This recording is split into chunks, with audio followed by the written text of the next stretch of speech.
Di tengah pandemi COVID-19 yang masih terjadi, Indonesia dihadapkan dengan hajat besar yang tak kalah penting, Pilkada Serentak 2020 yang diselenggarakan 9 Desember 2020 mendatang.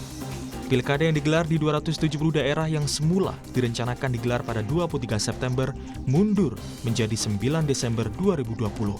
Sebelumnya Komisi Pemilihan Umum meresmikan Pilkada Serentak 2020 yang pelaksanaannya nanti akan menerapkan protokol kesehatan untuk mencegah penularan COVID-19. Peresmian Pilkada Serentak ini diikuti oleh penyelenggara pemilu yaitu KPU, Bawaslu, dan lembaga pengawas yakni DKPP. Turut hadir pula perwakilan Kemendagri yang sekaligus menyerahkan data pemilih pemula tambahan dan BNPB yang akan berkoordinasi terkait penerapan protokol kesehatan saat pemilihan. Ketua KPU Arief Budiman menyatakan kesehatan tetap menjadi prioritas utama dalam pelaksanaan Pilkada Serentak. Melanjutkan tahapan pemilihan kepala daerah serentak. Jadi kalau pada bulan Maret dulu kita menetapkan penundaannya, sekarang kita bersama-sama ya. Jadi berdasarkan Perpu 2020 itu persetujuan tiga pihak, KPU, pemerintah dan DPR sudah bersetuju untuk tanggal 9 Desember menjadi hari pemungutan suara lanjutannya. Dan sudah ditindaklanjuti dengan PKPU yang tadi dipaparkan, PKPU 5. Kemudian KPU sudah mempersiapkan beberapa hal penting bagi kita untuk melaksanakan pilkada di masa ini. Itu dua hal menjadi priority kita. Yang pertama kesehatan, yang kedua keselamatan. Mundurnya pelaksanaan pilkada di tengah pandemi virus corona menjadi persoalan tersendiri karena membengkaknya anggaran yang dibutuhkan khususnya dalam menerapkan protokol kesehatan. Anggota Komisioner KPU Pramono Ubed Tantoy menyatakan, secara keseluruhan KPU mengajukan permohonan anggaran kepada Menteri Keuangan mencapai hampir 4,8 triliun rupiah untuk memenuhi kebutuhan barang dan jasa imbas penyesuaian tahapan pilkada dengan protokol kesehatan. KPU RI membutuhkan dana sebesar 83,7 miliar rupiah dan sisanya disalurkan ke KPU Provinsi, Kabupaten Kota, maupun jajaran penyelenggara pemilu ad hoc. Sementara anggaran tambahan Pilkada 2020 untuk Komisi Pemilihan Umum KPU tahap pertama disetujui Menteri Keuangan sebesar 941 miliar rupiah. Untuk pelaksanaannya jika mengacu pada Undang-Undang Nomor 8 Tahun 2015 tentang Pemilihan Kepala Daerah, kategori A jumlah per TPS maksimal 800 pemilih dan kategori B jumlah per TPS maksimal 500 pemilih. Berdasarkan tahapan yang telah ditetapkan KPU 5 Juni 2020 hingga 31 Januari 2021 merupakan masa kerja Panitia Pemilihan Kecamatan PPK dan Panitia Pemungutan Suara PPS. 19 Juni hingga 3 Juli 2020 pembentukan petugas pemutakhiran data pemilih PPDP. 24 Juni hingga 16 Agustus 2020 pengumpulan syarat dukungan pasangan calon perseorangan. Kemudian pada 24 Juni hingga 9 Juli 2020 digunakan untuk memverifikasi faktual. 6 Juli hingga 25 Juli 2020 kegiatan pencocokan dan penelitian atau coklit. 19 Juli hingga 1 November 2020 pengadaan logistik. 24 September hingga 8 Desember 2020 produksi dan distribusi logistik. 1 September hingga 23 September 2020 pengumuman, pendaftaran, penelitian, dan penetapan pasangan calon. 23 September hingga 9 November 2020 pengajuan sengketa tata usaha negara TUN pemilihan dengan ketentuan selama 34 hari. 26 September hingga 5 Desember 2020 masa kampanye untuk peserta pilkada atau selama 71 hari. Sedangkan 1 Oktober hingga 23 November 2020 pembentukan kelompok penyelenggara pemungutan suara KPPS. Masa kerja KPPS mulai 24 November hingga 23 Desember 2020. Dan 9 Desember 2020 pemungutan suara. 9 Desember hingga 26 Desember 2020 penghitungan dan rekapitulasi suara. Uang negara yang dikeluarkan untuk pesta demokrasi di tengah pandemi cukup fantastis. Maka sudah semestinya pilkada serentak yang akan digelar diharapkan berjalan lancar tanpa adanya hal-hal negatif yang bisa mencederai proses demokrasi. Tim Liputan, Kompas TV. Segera kita bahas, saudara, terkait Pilkada Serentak 2020 yang akan berlangsung atau sudah diputuskan berlangsung pada 9 Desember 2020. Tentu di tengah ketidakpastian atau situasi pandemi COVID-19 seperti saat ini, apa saja yang sudah disiapkan, apa saja yang belum kemudian siap. Kami sudah terhubung dengan sejumlah narasumber untuk berbicara mengenai hal ini. Ada Komisioner Bawaslu Republik Indonesia, Pak Abhan. Selamat pagi, Pak Abhan. Selamat pagi, Mas Ayu. Ya, kemudian ini tamu langganan Sapa Indonesia. Sekarang harus daring dulu. Mbak Titi Anggraini, Direktur Eksekutif Perludem Perkumpulan untuk Pemilu dan Demokrasi. Apa kabar Mbak Titi? Baik, alhamdulillah. Mas Bayu, apa kabar? Ya, maaf pilkada serentak sebentar lagi. Mbak Titi akan sering lagi muncul di Sapa Indonesia. Dan terima kasih juga untuk waktunya dari Pak Saan Mustafa, Wakil Ketua Komisi 2 DPR RI, karena akan banyak sekali Komisi 2 ini disoroti berkaitan dengan mepetnya waktu untuk melaksanakan pilkada. Pak Saan, selamat pagi Pak. Selamat pagi Mas Bayu. Ya, saya mendengarkan satu meja Kompas TV hari Rabu lalu di mana Mbak Titi juga hadir begitu. Saya ingin membantu KPU dan Bawaslu dulu untuk bertanya ke Pak Saan nih. Anggaran Pak Saan ini kan penting sekali nih. Saya pernah berbicara dengan KPU dan juga Komisi 2 waktu itu, tapi bukan Pak Saan, bahwa akan dibantu mengenai anggaran ini. Rencana realisasi komitmen untuk KPU dan Bawaslu kan Juni 2020 tapi belum turun juga. Padahal tanggal 24 Juni ini sudah ada tahapan pelantikan, petugas dan lain-lain. Apa sih yang terjadi Pak Saan? Kasihan ini teman-teman begitu kalau saya boleh membela mereka karena tugasnya sangat berat kali ini di tengah COVID-19. Pak Saan. Ya, pertama saya ingin sampaikan bahwa 4,7 plus nanti yang dari Bawaslu itu kan anggaran tambahan. Anggaran tambahan terkait dengan penyesuaian pilkada di tengah pandemi. Ya. Nah, sebelum anggaran tambahan ini, kan KPU Bawaslu juga sudah punya anggaran pada saat normal ketika sudah dianggarkan lewat NPHD di daerah-daerah. Artinya, anggaran ini kan bukan berangkat dari nol banget. Artinya sudah ada pagu anggaran yang memang sudah dimiliki oleh para penyelenggara. Nah, yang kedua yang terkait dengan tambahan anggaran yang diajukan KPU 4,7 triliun, itu kan sudah kita bahas seminggu lebih yang lalu kan, dan itu sudah disepakati antara Menteri Keuangan, Mendagri, itu disetujui dengan 3 tahap. Tahap pertama itu 1, sekian triliun lebih itu akan dicairkan bulan Juni. Tahap kedua itu di bulan Agustus kan gitu. Nah, jadi kalau misalnya 1 triliun lebih plus anggaran yang sudah tersedia pada saat normal yang baru dipakai kurang dari setengahnya kan dari total anggaran yang ada, menurut saya KPU maupun Bawaslu itu sudah bisa untuk memulai proses tahapan pilkada itu berjalan kan gitu. Jadi ini, nah kalau yang 1, sekian triliun yang sudah disepakati oleh Menteri Keuangan pada saat rapat dengan Komisi 2, ini kan soal teknis saja, atau pencairan. Ini kan bisa tim kesekjenan dari KPU, Bawaslu maupun DKPP terus berkomunikasi berkomunikasi kan gitu untuk bisa mempercepat anggaran itu bisa segera dicairkan. Oke, saya ke Pak Abhan kalau begitu mewakili Bawaslu, situasi seperti ini aman, jadi seperti Pak Saan katakan dana-dana yang selama ini sudah ada itu masih bisa tetap berjalan untuk pelaksanaan tahapan pemilu kali ini Pak Abhan? Jadi bahwa situasinya terkait dengan anggaran memang sudah dianggarkan di APBD melalui NPHD di masing-masing daerah kabupaten kota. Tetapi perlu diketahui bahwa ketika APBD ini disusun waktu itu kan tahun 2019. Waktu itu tidak menganggarkan untuk APD. Artinya kalau untuk kebutuhan rutin pelaksanaan pengawasan APD alat pelindung diri ya karena COVID-19. Ya karena COVID. Sehingga kalau untuk kepentingan proses kebutuhan rutin untuk pengawasan di kami, saya kira mencukupi, gitu kan. Tetapi ini kan persoalannya bahwa ini belum ada di anggaran di APBD yang di NPHD itu, maka perlu adanya dukungan tambahan anggaran yang melalui APBN. Kalau memang beberapa kami melakukan restrukturisasi agar barangkali di anggaran APBD itu masih mencukupi untuk APD. Namun sebagian besar dari 270 daerah ini belum cukup untuk penganggaran APD. Alih-alih untuk APD ya. Untuk penambahan konsekuensi dari penambahan jumlah TPS yang semula adalah maksimal 800 kemudian dikurangi menjadi 500, maka ini konsekuensi kan tambah personel. Kalau di KPU, KPPS, di Bawaslu, Pengas TPS. Maka jumlah penambahan pengas TPS pun ini juga masih ada beberapa daerah yang belum mencukupi dari APBD itu. Maka menurut kami bahwa ini adalah kebutuhan yang mendesak harus di-pick up oleh APBN adalah di APD itu.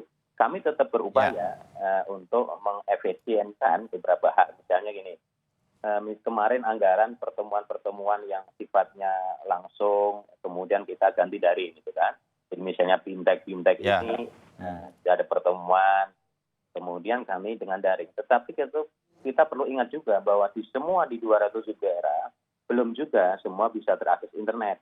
Ada beberapa daerah yang harus tetap BIMTEK itu harus tatap muka gitu. Baik, terbayang Pak Afan. Saya terbayang begitu. Jadi dana tambahan pun sebenarnya diharapkan segera cair begitu? Iya, ini karena untuk kalau gitu saya sedikit ke Pak Saan. Pak Saan, dibutuhkan ini dananya karena daerah sudah keluar dananya sementara untuk APD yang nggak ada. Padahal protokol kesehatan nih, Pak Saan. Ya, itu memang menjadi komitmen semua ya, termasuk di Komisi 2. Komitmen bahwa pilkada di tengah pandemi itu mutlak yang namanya kesehatan dan keselamatan penyelenggara, pemilih dan peserta itu menjadi sesuatu yang menjadi prioritas. Nah, karena itu sesuatu menjadi prioritas, maka APD terkait dengan soal protokol COVID itu kan menjadi sebuah keharusan. Maka kita pun meminta kepada Mendagri pada saat itu dan Menteri Keuangan juga maka kita hadirkan itu untuk memastikan tentang jaminan bahwa anggaran itu tersedia dan pemerintah pusat itu memang bisa memenuhi anggaran yang diminta oleh penyelenggara dan itu lewat APBN. Nah di rapat itu kan memang sudah disetujui soal teknisnya aja kan, soal teknis pencairan. Jadi di kesimpulan rapat kita, apa yang diajukan oleh penyelenggara itu kan semuanya disetujui dengan tahapan-tahapan pencairan. Termasuk pencairan awal dana tambahan ini baru akan Juli ya? Juni ini kan gitu, sepakatan Juni ini. Jadi, tapi kan belum turun nih Pak, jadi gimana nih? Akan dibantu oleh Komisi 2 untuk komunikasinya? Komisi 2 akan terus membantu komunikasi dengan Menteri Keuangan dan Mendagri untuk bulan Juni ini bisa dicairkan. Nah, yang saya juga ingin tekankan lagi bahwa APD terbesar itu kan nanti dibutuhkan pada saat pelaksanaan hari H. Pelaksanaan ya, hari pungut hitung kan itu kan yang paling besar. Karena di situ bukan hanya terkait dengan soal APD bagi penyelenggara, tapi juga APD bagi para pemilih kan yang datang ke TPS. Nah, maka kami pun dari Komisi 2 meminta agar KPU di daerah itu berkoordinasi dengan gugus tugas. Ada tahapan-tahapan mungkin menggunakan APD belum terlalu masif misalnya. Tapi ada APD yang akan digunakan oleh penyelenggara itu masif pada saat nanti. Tentu verifikasi faktual terkait dengan dukungan perseorangan, calon perseorangan. Yang kedua terkait dengan coklit dan lain sebagainya itu membutuhkan APD yang relatif lebih masif. Nah, komunikasi dengan para gugus tugas di daerah itu menjadi penting. Karena waktu rapat sebelum menentukan anggaran itu kan disepakati bahwa penyesuaian anggaran itu bukan hanya dalam bentuk anggaran, tapi juga dalam bentuk barang. Jadi penyesuaian anggaran dan atau barang. Barang di sini adalah APD. Jadi mungkin saja di gugus tugas ada APD yang tersedia, dikomunikasikan, itu bisa didistribusikan ke penyelenggara sambil berusaha nanti memenuhi APD yang masih itu tadi. Baik, terbayang bahwa ini situasinya darurat dan saya senang bahwa Pak Saan mengatakan Komisi 2 akan terus mengawal komitmen-komitmen dari hasil RDP dengan Komisi 2 bersama semua stakeholder untuk Pilkada serentak. Mbak Titi, bagaimanapun situasinya ini seperti kejar-mengejar begitu. Begitu ada komitmen yang agak mulur-mulur, kita akan jadi dakdikduk. Anda melihatnya seperti apa ini? Iya, betul sekali Mas Bayu ya. Saya kira bukan hanya soal komitmen untuk menyetujui sejumlah anggaran yang diperlukan, tetapi adalah apakah alokasi anggaran tersebut diberikan dengan tepat waktu. Tadi Pak Saan menyampaikan soal ini kan problem teknis. Tetapi Pak, teknis yang tidak sejalan dengan waktu itu bisa membuat segala protokol yang kita rencanakan buyar. Terus terang saja temuan kami di beberapa aktivitas pilkada lanjutan Pak Saan, teman-teman itu mengandalkan alat pelindung diri meskipun dalam bentuk yang masih sangat sederhana ya, itu adalah milik sendiri begitu. Sementara aktivitas-aktivitas berkumpul itu sudah mulai dilakukan.